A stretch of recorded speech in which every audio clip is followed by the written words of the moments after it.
Good morning once again. Humanity began with a reasoning mind. All men and women walked on this planet questioning, each in their time, questioning what was important. And as we've evolved over time, we've come to deeper understanding and question. But I believe the biggest question on many people's minds was, is this it? When I pass from this life, is there anything else? I went into funeral service at the age of 17 because my father, in a good-humored moment at my grandfather's wake, said, "Why don't you become an undertaker? No one will ever talk back to you." The only time I could tell my father, who was a drill instructor, that he was incorrect was when I opened to my mediumship 16 years later at the age of 33.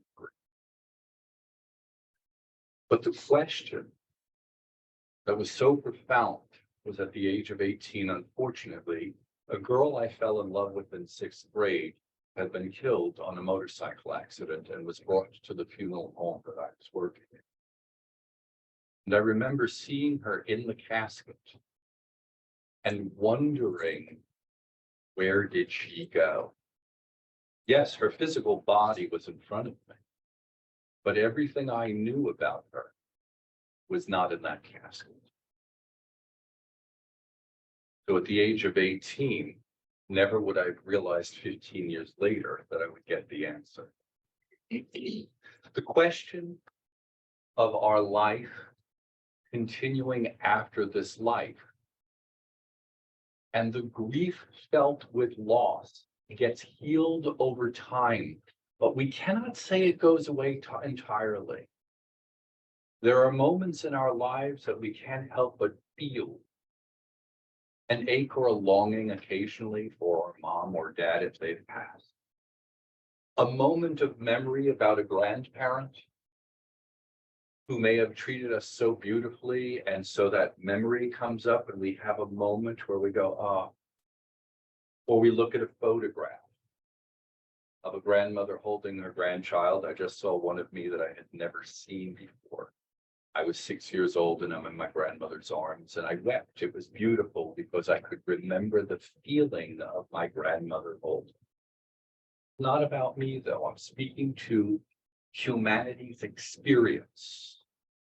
And in loss, through mediumship, we've had the pleasure and privilege, more importantly than pleasure, of coming to know the relationships that we've had continue.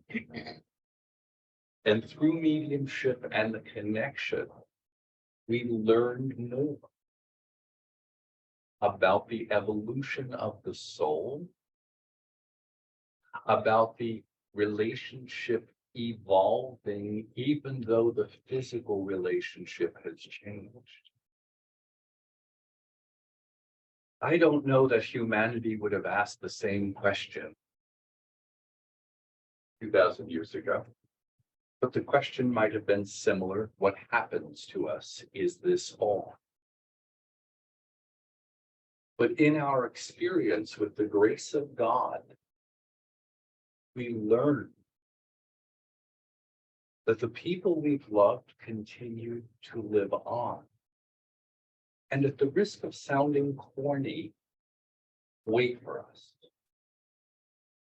Now, that doesn't mean that any one of you should leave this service right now. I don't want to have to bring you through in this service.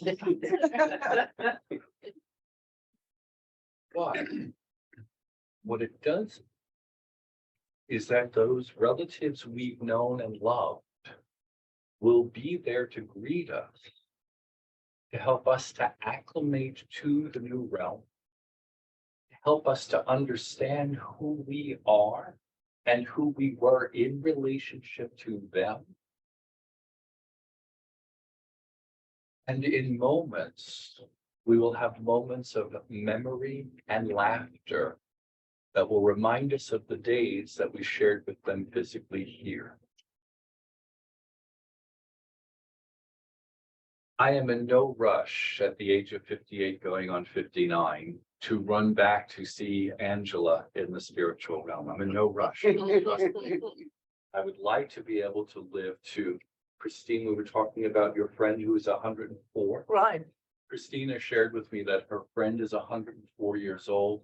She still gets made up, done up, dolled up, clothing and makeup. Although I'm not wearing makeup, I would have said to her, I would still like to be able to do that at 104. So I'm in no rush to meet my family and friends, and I don't think any of you are either. But there's still the desire, the anticipation, and the hope to be reunited. But the hope through spiritualism has helped us to know that it's more than a hope. And in that awareness, it's helped us, I hope, to understand that we can relax more in our lives. Now, that's what we have friends for. In the sense of being able to relax, I ask all of you to please pray for Sharon. And I mean that sincerely, because if something goes wrong, I can pick up the phone and everything I know in that moment can collapse. In that moment. And I can panic into, I hurt my hip earlier in the week. Oh my God, they're going to have to go back in. Oh my God, they're going to have to reoperate. And I can become this scared little kid that doesn't remember everything I know. And my friend will hold me in reassurance.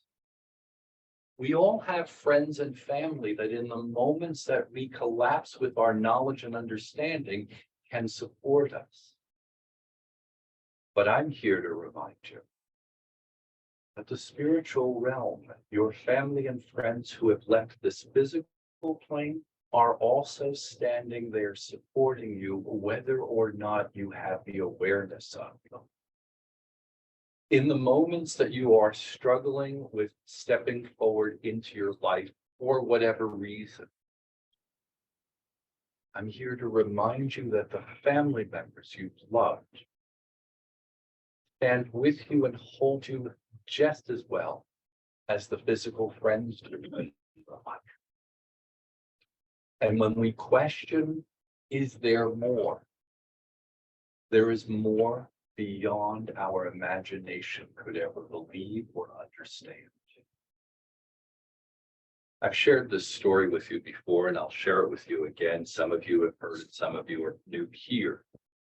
When I had my hip replaced back in August of 2021, first serious operation I ever underwent at the age of 56 or 57, forgive me, 57. I, being a smart aleck, put out to the spiritual realm that I'd always wanted to see Ella Fitzgerald in this world. Never had the opportunity. So while I'm under, if Ella Fitzgerald is giving a concert, I'd love to sing her. Why not? I don't think it's a big request. The Friday before my surgery, I'm doing work at my computer. My father steps in. Now, ladies and gentlemen, as a medium, I'm in service to you. I do not walk in the world seeing my family. They show up when the need is imperative. Father said, hey, I was like, oh God, hi Dad. Now look, I do this work and it took me by surprise. Just want to reassure you, Mom and I are going to be there while the surgeon's working on you. Thank you. Got a surprise for you. Ella Fitzgerald comes walking in. Yeah. So, psychotic break? No. She says, hello, young man. I'm flattered. She says, your father asked me if I was doing a concert. I'm not doing a concert, but your father wanted you to be reassured. And she sang, oh God, you do that voodoo that you do so well. You do something to me that simply mystifies me. I'll sing the song, but I won't remember the name of the song. But as she sang it, I started weeping. And then she left. She says, you take care. And my father went, got ya, and left. Okay, the point of this, is it a delightful, humorous story? Absolutely. But even in our knowing, And even as I stand here as a minister and as a medium and tell you, yes, our family's here, there are moments in our lives where we second guess ourselves or question.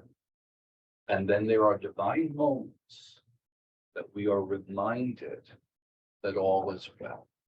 Whether it be through deep loving friends, whether it be through deep loving family, or whether it be through the deep love of God and Spirit, we are reminded that life and love continue. And even though this fabulous body that we inhabit may age, and we may get new parts, and we might lose our sight or our hearing and our teeth or our hair or whatever as we mature,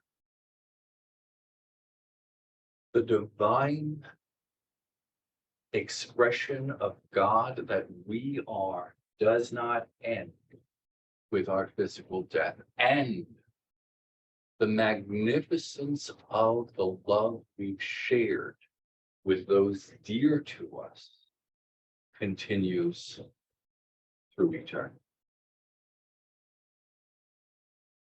In the early days of spiritualism, men and women were espousing these beliefs and understandings and helping to prove the continuity of life by mediumship. Here we are, 1848, spiritualism began. Here we are in 2023, and it is still here. It's evolved because we've evolved. It hasn't changed because we want to know and understand ourselves as spiritual beings, understand the potential for the journey of our eternal life, and to be reassured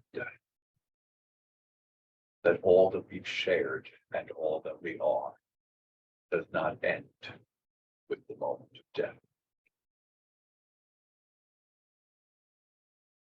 One more part to this. I had an Aunt Anna. I still have an Aunt Anna. And I say with absolute love, she was a Brooklyn broad. She drank, she smoked. She'd tell you exactly what she thought with a cigarette in her hand, 7 and 7 in her other hand. As many of you might know, I was born on St. Patrick's Day. My Aunt Anna, being a good old Irish woman, along with my grandmother, being another good old Irish woman, would tell me, St. Patrick's Day parade is for you. I grew up believing that. In my return to the spiritual realm, I look forward to being held in their arms and reminded of how important and special I was in their hearts. Not about me. Ladies and gentlemen, every single one of you has had someone like that in your life who has crossed from this world into the next. With every ounce of my being, with every cell and fiber within my, I reassure you, you will know, experience, feel their love once more. Thank you for allowing me to serve you and serve Spirit today. God bless you.